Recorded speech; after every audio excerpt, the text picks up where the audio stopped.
With the 24th anniversary on the horizon for the Monster Hunter franchise, fans are starting to wonder as to how Capcom will celebrate such an occasion. Some fans have started to speculate that we may see a Monster Hunter G remake on the horizon, which could be very exciting if this were to be true.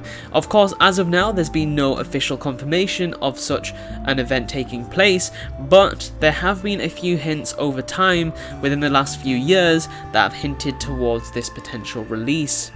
So let's dive back in time and find out what made this game so great and why it led to it becoming the first of many games in Capcom's highest selling franchise, and also look as to how it could be remade in the best possible way. Monster Hunter 1 is set in a small village called Kokoto Village, and this would be the offline hub for the player to interact with, and of course you would have the generic stuff that you would expect to see in such a hub space in a Monster Hunter game. You have all the base stuff, like of course you have the person who distributes quests, the character that sells you items, the character that sells you the gear and weaponry, of course that being the blacksmith. You have the canteen area and then the home area where you can switch into your various equipment. Everything here, as you'd expect, is the base layer of Monster Hunter. This was the game that started it all, so it does have all the foundations there which have been built upon in the future releases. And then you have the multiplayer hub called MineGuard, and this practically serves the same purpose. Of course, the only difference being it's the multiplayer hub opposed to the single player hub where you can only interact with yourself and the NPCs, whereas the multiplayer hub you can actually interact with other players and go on quests and all the normal Monster Hunter shebang you would expect to see in a Monster Hunter game. And a cool little thing about Kokoto Village is the village landmark is a hunter's sword that is dug into a large rock behind the player's home, and this can be obtained after slaying a Rathalos, which is pretty cool. So it is pretty nice to see that you do have some interactable areas of the village that change depending on if you've met the requirements or not, which I've always thought is a pretty good thing to immerse the player in the world of that game instead of just having a very static environment for the player to walk around for a lot of their time. So it was really nice to see that the first Monster Hunter game of all games was the one to have such a mechanic. As for the roster of the game, it was pretty solid for a first Monster Hunter game in a franchise that had to create monsters from scratch across the board. Of course, with newer games they can always pull monsters from the older games, and generally people are okay with it as long as there's enough new monsters. In this case, every single monster was new, which was quite impressive, especially given the time this game released. It was pretty cool to see how much variety there was, and for its time I would say the variation in monsters was quite damn good. It had a solid set of series staples as well that are still in the newer Monster Hunter games to date. Of course, Rathalos being one of the series' mainstays, flagships, where I don't think there is a game that doesn't have Rathalos in it, and same goes with the Rathian.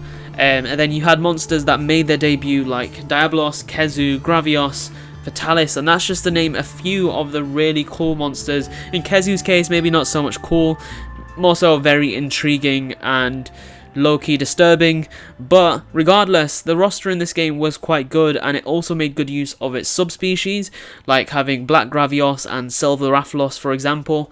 And I think that's definitely one of the underrated aspects of these older Monster Hunter games, as a lot of people do look back on Monster Hunter 1 and think it's not aged that great, and to be fair, it hasn't. It's aged terribly, but I think what they had at the time was extremely impressive. And with armor and weapons, of course, this would coincide with the monsters of the game, and once again they smashed it out of the park with having a variety of weapons as well as a variety of equipment sets to work with. The only area that it was lacking in, of course in comparison to the later Monster Hunter games, is the number of weapon types. So for those of you who know about the first game or have played the first game, you will know that I did originally release with only 6 weapon types, but that brings us on to our next part of this video, which is how it could be improved with a remake. And since we brought it on using that segue, we will start it off with weapon types. So with Monster Hunter 1 there were 6 weapon types, and now I believe we have 14. Of course, the simple fix there, just throw in all the new weapon types, make sure they're balanced, and I think a job's a good one in that sense because the weapons have already been balanced when they were introduced, so it shouldn't be too hard for them to implement the weapons into an older game, at least to my knowledge. Of course, you can correct me in the comments if you think it will break Monster Hunter 1 somehow, having the switch axe or the charge blade in there, but for me personally, I don't think that would be the case, and they can always scale the monsters up if needed to match the difficulty of the older games. But I think the difficulty, as I'll come on to soon, is not tied to the game itself. It was more so the hardware limitations, but I do think it was slightly tied to how the game worked as well. But as for weapon types, that was the simple fix. And then we have combat as well. This is quite a natural one. When Monster Hunter 1 released, as you would expect, it had quite a basic moveset for each of the weapon types that were in the game, but now as time has come along, even excluding the wire bug and clutch claw movesets, weapon types have got massive upgrades in how versatile they can be and what combos you can pull off, so simply just bringing that forward I think would be okay. I can't see it breaking the game once again. And then same goes for the quality of life improvements. This is another thing, can't see it breaking the game if you just let us carve continuously instead of having to stand back up. I do remember back in the day when people would crouch before they started carving to try and minimize the time, but now we pretty much have the realistic version of it where the hunter just continuously carves instead of carving, for some reason standing up and then carving again. So I think that one's quite an easy one to add in. And then same with movement and traversal as well. In the older Monster Hunter games, the character would go towards a wall and jump up, regardless of how high the wall is. Of course, as long as it's mountable, they would jump up and then slowly bring themselves up. Whereas now hunters have become much more versatile in the newer games, where we can simply just scale a wall really quickly, and if it's low enough, just simply step up onto it. So I think this would be another very easy change that shouldn't affect too much, other than keeping the flow nice and swift instead of having that very slow traversal system from the older games. And if you've played the older Monster Hunter titles, Forest and Hills was one of the worst maps to climb in, especially if you went to Rathian's cave from the spawn side. It was such a big hill to climb, and it would just take so long in comparison to how quick you can scale walls of that size in the Monster Hunter games today. So hopefully, if they were to remake this game, they do bring all the Monster Hunter World improvements, or I should say Monster Hunter 4U improvements along with them, as I feel like that's where the versatility of the hunter and just overall traversal system started to come in full force. And of course with Rise and World, they just hammered down on it and made sure it was fun to go through the map. And then I did put roster on my improvements list as well, but I did put a question mark on the end, as I feel like if they did release Monster Hunter G's remake, I think the roster that was in the original would be perfectly fine, but I don't want them to run into the Resident Evil trap where they're making too many remakes. So if they were to celebrate this 24th anniversary with a single remake, I think it would be pretty cool if they did something like adding some Generation 2 monsters, possibly even Generation 3 monsters into the mix. But of course, pick and choose wisely so it's not completely out there. And then that brings us on to our other point, which I might make a video on, if they were to make a Generations 2 of sorts, where they bring back all those generations but in a world form, where it's HD, so on the consoles, PC, possibly on the Switch at some point if they can get the graphics in the center, in the middle zone, that they can port on all systems. Preferably, I'd prefer them to make a HD realistic looking game that did the same job as Generations did, as I think that would be really cool, but I think that's going off on a tangent.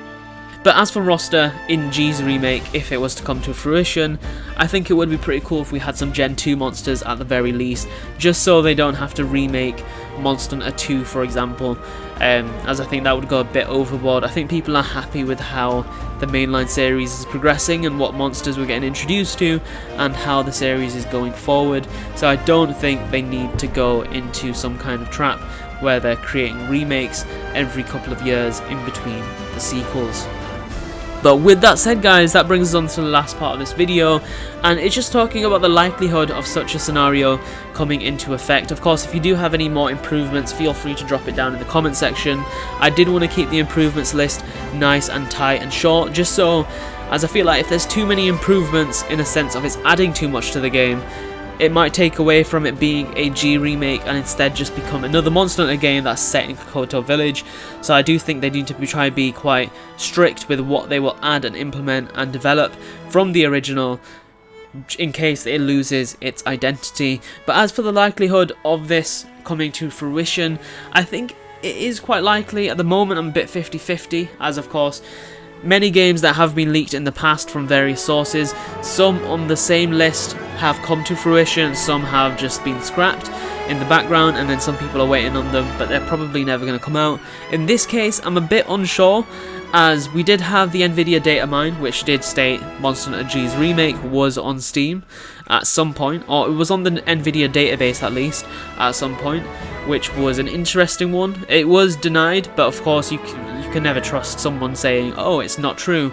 Like, you could take No Way Home, for example, the Spider-Man movie, where Andrew Garfield was simply saying, no, I'm not in the movie, but he was, as you wouldn't say something is there if it's not officially supposed to be announced, as of course it was a data leak.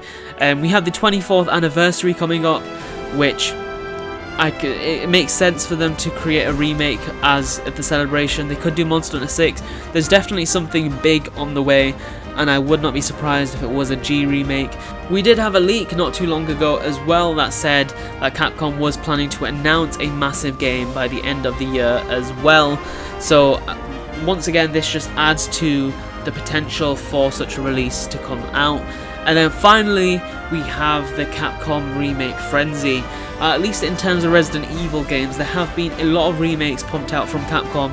For the most part, all of them have done very well. So I wouldn't be surprised if they threw a remake into the mix for their highest selling franchise. But with that said, guys, that does bring us to the end of this video. Let me know down below what you think about such a remake coming to light, and whether or not you would be happy with it, what improvements you would like to make, how you think they could change it for the better, and I look forward to seeing how the discussion continues down below. As always, a like would be extremely appreciated if you did enjoy the video. It does help out the channel a ton, and subscribe for a lot more Monster Hunter content. Don't forget to join our Discord, link is at the top of the description. Thank you all so much for watching, and I'll see you all in the next one. Bye.